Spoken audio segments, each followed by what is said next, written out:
Hello again and welcome back.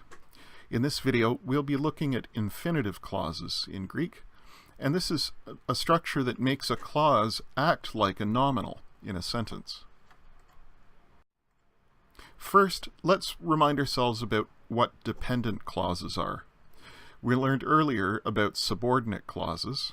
These are clauses that tell us more about the main clause. Some subordinate clauses are independent. That means they could stand on their own as a main clause in their own sentence. They're only subordinate because of a subordinating conjunction, like when haughty is used to mean because. The haughty clause, if you took the haughty off the beginning, could usually stand on its own as a sentence. It's only made a subordinate clause to the main clause by the subordinating conjunction haughty.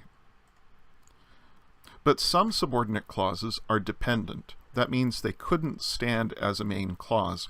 And this is because they don't have their own finite verb. What's a finite verb?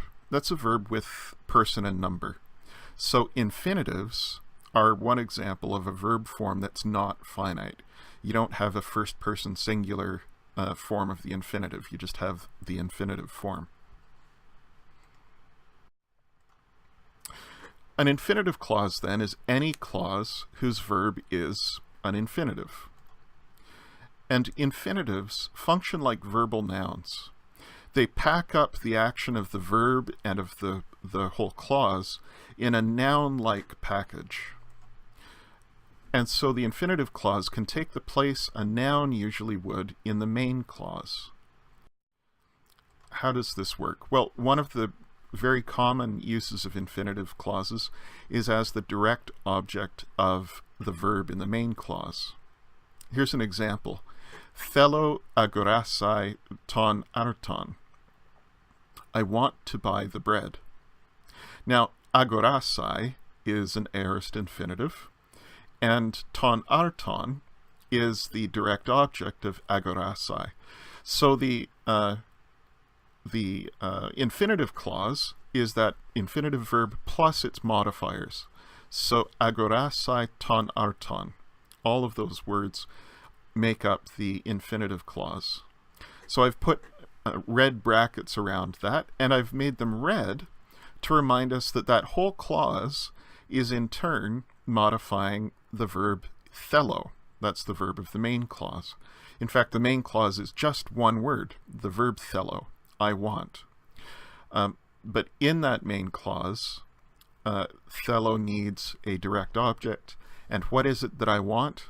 I want the buying of the bread. Buying the bread is an action. It's a circumstance, a situation, and it's that situation that I want. In some cases where the infinitive clause is used as the direct object, we call the infinitive a complementary infinitive, because the main verb needs an infinitive object. But the syntax really is no different than what we've just seen. The use of the infinitive is as the direct object of the verb in the main clause. And the only difference when we call it a complementary infinitive is not to do with the infinitive itself, but to do with the main verb.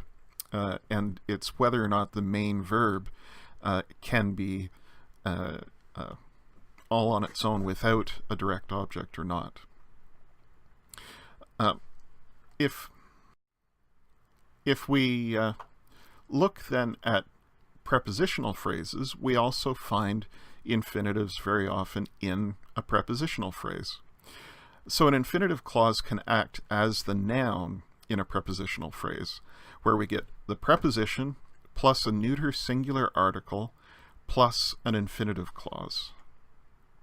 So for example, we have thelo arton eis ta polein auton.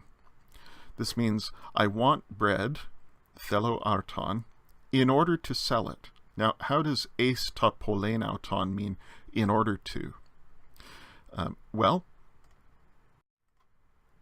The preposition has its standard meaning. Although it may not be the most common meaning, ace can mean for instead of to or into. So we're saying, I want bread for, and why the article? It reminds us that the infinitive clause is acting like a noun. So we're saying, I want bread for the selling it. And when we're making our first rough translation of an infinitive clause like this, it's a good idea, instead of translating the infinitive verb with to translate it like an English gerund with ing. Instead of to sell, we would translate it in the first place as selling. So I say, I want bread for the selling it. Now that doesn't give us very good English, but it gives us a sense of how the Greek grammar works before we go on to polish our English translation. The other thing that the article does is show us the case of the infinitive noun, so to speak, so that we know how to take the preposition. So ace, as a preposition, is always followed by the accusative case. So not surprisingly, we see ta is the accusative form of the definite article when the gender is neuter. And you always use a neuter definite article in front of these infinitive clauses. So we translate first, as I said, with ing rather than to in the infinitive. And my first rough translation of this sentence will be, I want bread for the selling it. And then I ask, well, how do I say that in smoother English? I want bread in order to sell it. Or I want bread so that I can sell it. Now, you'll read some grammars that will just teach you ace ta plus the infinitive means in order to. And I'm explaining to you why it means in order to, partly so that when you come across unusual prepositional phrases that have infinitives, you won't be thrown off. You'll know that it's not just this ace ta and in the infinitive is a random idiom meaning in order to. You know that any time you have a preposition, the neuter definite article, and an infinitive, that we just start by taking the preposition in its regular sense or one of its regular senses, and then treat the infinitive clause as if it were the noun. So we start with, I want bread for the selling it, and then we polish that into, I want bread in order to sell it, or I want bread so that I can sell it.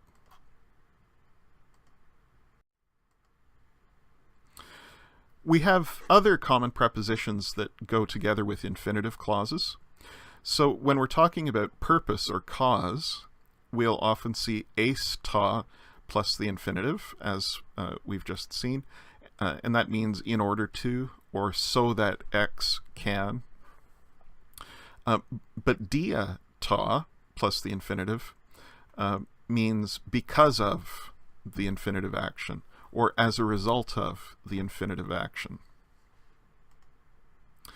Some of these common prepositional constructs revolve around time. So pro to plus the infinitive will mean before the action of the infinitive clause, while ento plus the infinitive will mean while or during the action of the infinitive clause. And if pro means before, because it has this sense of being in front of something, en gets this sense while or during because we start with the locative sense of en, being in something, and then metaphorically we're thinking about being in a particular time. So in the time of the action of the infinitive clause. And finally, meta means after when it's followed by the accusative case. So meta ta plus the infinitive means after the action of the infinitive clause.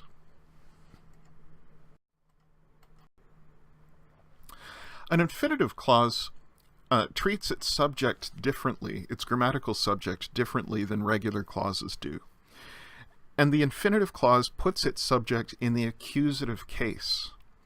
Now, this is probably because infinitives so often serve as direct objects, and so the accusative case is connected with direct objects, and so the case of the subject gets shifted because that whole clause is acting like the direct object of the main verb.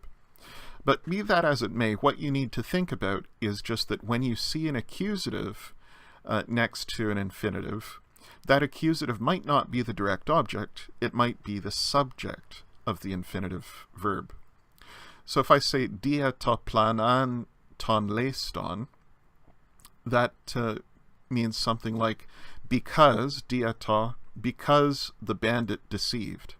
Ton leiston, the bandit, is in the accusative case, but it's the subject of the deceiving, because the bandit deceived. And so instead of marking it red, as we would with the direct object, I've marked it blue as the subject, even though it's in the accusative case. Similarly, meta ta epen ten gunein would mean after the woman spoke, not after speaking the woman. Even though ten gunein is in the accusative case, it's functioning as the subject of epen, the subject of the infinitive. So it means after the woman, ten gunein, spoke. In some cases, this accusative subject can create some ambiguity. The direct object of the infinitive is also accusative.